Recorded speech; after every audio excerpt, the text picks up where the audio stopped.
All right, starting with 2.4, we want to just refresh our memory about kind of the standard setup for our functions that we're going to be graphing. So we start with this as just a little refresher. This goes for sine and cosine graphs. And what do each of those pieces mean? If I do the absolute value of A, that's going to give us our amplitude. And we've talked about that multiple times. For our period, we take 2 pi and we divide by the b value, and that gives us the period that we're going to graph over. When does our cosine or our sine function start to repeat? The next thing that we do is we take the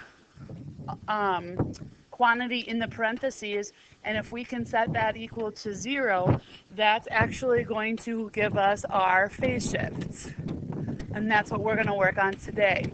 The other part of this function is the d value, and this is what we're going to talk about with our next video, and that's going to be vertical shift.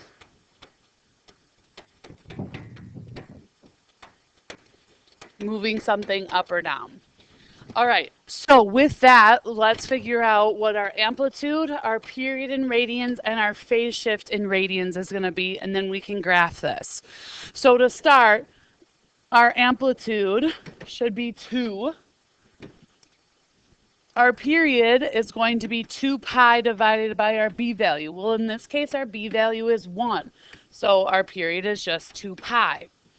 I also use PS for phase shift to abbreviate, so I don't have to write that every time. But I'm going to take what's inside the parentheses here and set that equal to 0. Now, in this case, this should be pretty easy to just move the 11 pi over 6 to the other side, and that gives us our phase shift.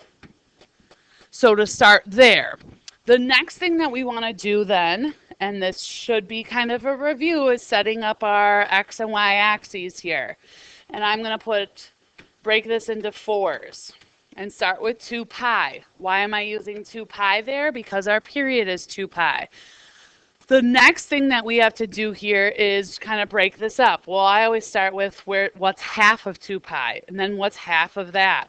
If you remember your unit circle, these should be coming fairly quickly to you.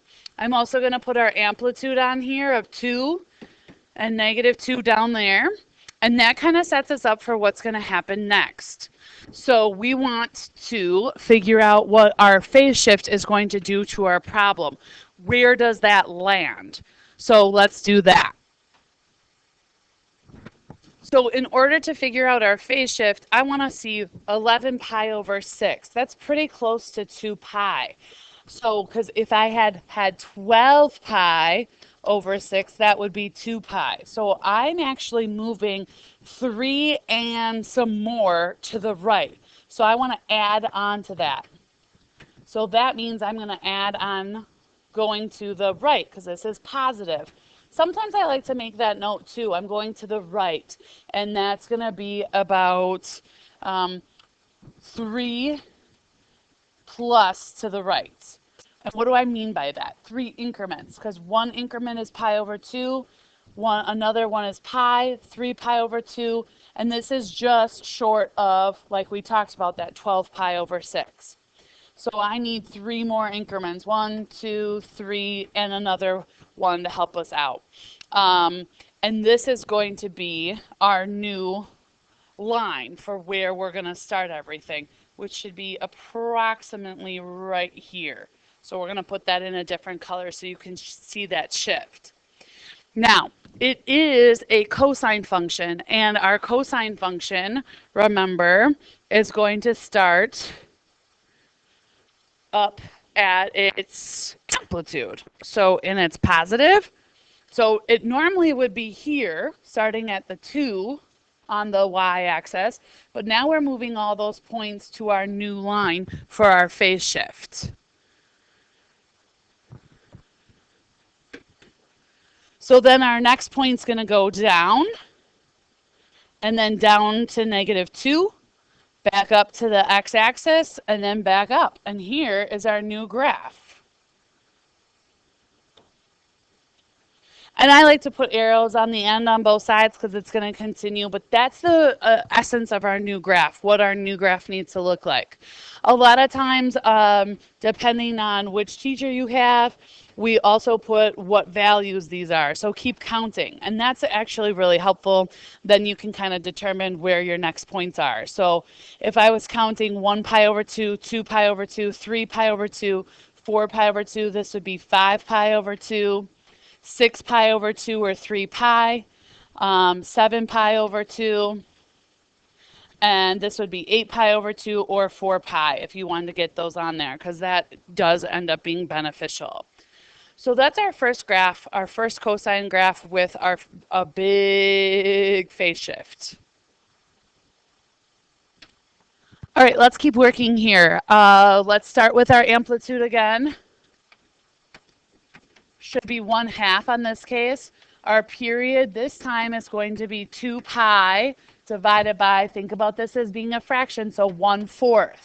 Okay, that's the same as taking 2 pi times 4 over 1, if you will, which gives us 8 pi as our period. For our phase shift, we got to find that as well. So I'm going to do some work over here. Remember, for our phase shift, we're going to set the parentheses equal to 0. When I set the parentheses equal to 0, I have to move the pi over 3 to the other side. So I got to subtract that. And then I have 1/4. So I can multiply both sides by 4 so I can get theta by itself. So I end up with negative 4 pi over 3. And that is our phase shift, negative 4 pi over 3. The part that you want to remember, and maybe you want to write this down, is you're going to the left. Some people forget and they go the other direction, and then it gets all confusing in there. The next thing that you want to do is make your x and y axes, and 8 pi is our period. So I'm going to put 8 pi out here, and then I'm going to cut it in half and fill in those increments. So half of 8 pi is 4 pi. Half of 4 pi is 2 pi. 2 pi, 4 pi, this ought to be 6 pi then. I'll put our amplitude of 1/2.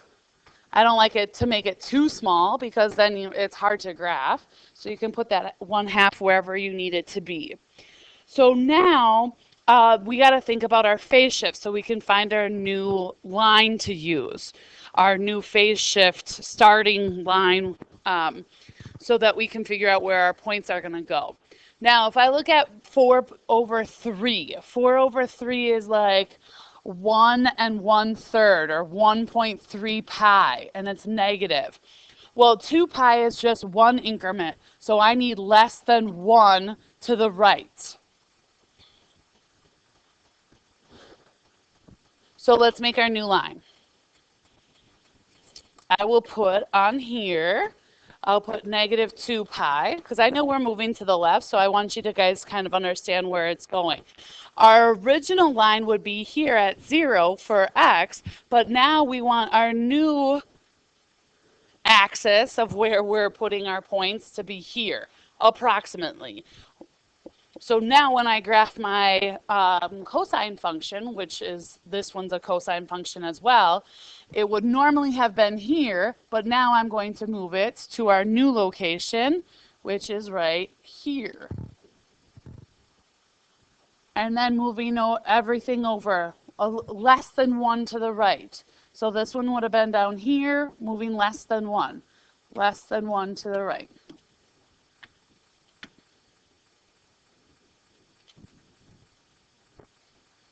All right, let's try our last one. And pause the video whenever you need to. Figure out what the situation is. Ask questions. Stop it. Let's start with number 11 and our last one. Our amplitude on this one is 2. That comes from here again. Our period has to be 2 pi divided by our b value, which is 4. So when I simplify that, I get pi over 2. Our phase shift, again, we have to do a little bit of work. We set our parentheses equal to 0. So I have to move the 7 pi over 4 to the other side by subtracting it. and then I have to divide by 4 on both sides. Think about this as taking negative 7 pi over 4 and multiplying by 1 over 4. That's the same as dividing by 4. You can also maybe do this in your calculator. I think it's easier to think about this way. So negative 7 pi over 16. Ugh.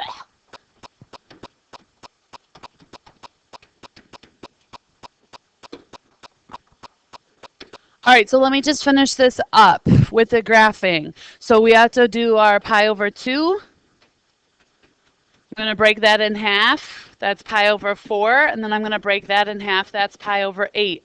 So if I count by eighths, 1 pi over 8, 2 pi over 8, 3 pi over 8, and then that would be 4 pi over 8. I'll put our amplitude on here of 2.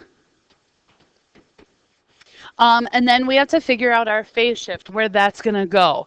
Well, if you look at 7 divided by 16, that's negative 0.44 pi.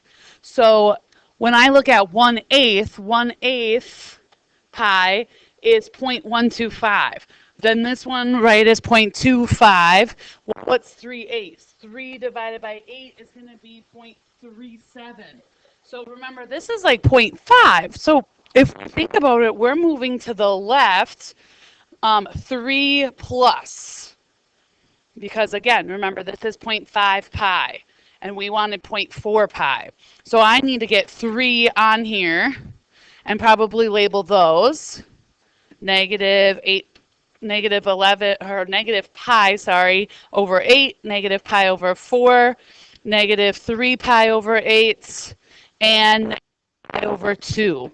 So our new axis that we're going to use here, then we said was going to be 3 and a little bit more. So if this is my original, I got to go 1, 2, 3 and a little bit more. And this is going to be my new axis to use.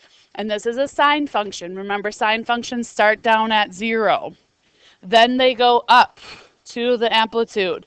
Then back to 0. Then back down, and then back up.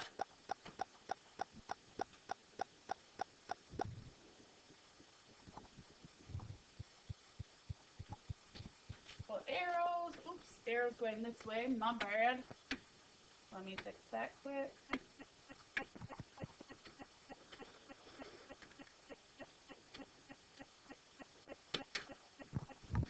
I have to fix my point here, so let me backtrack for a second. This point should not be there, it should be here, right? Because I have 3 on the x-axis. So fixing that point should be right there. And that's what my graph looks like for this function with that phase shift. Again, come with questions the next class that we see you. Homework would be evens or odds for 2.4. The homework, we want you to do evens for 2.4. So 2.4 homework,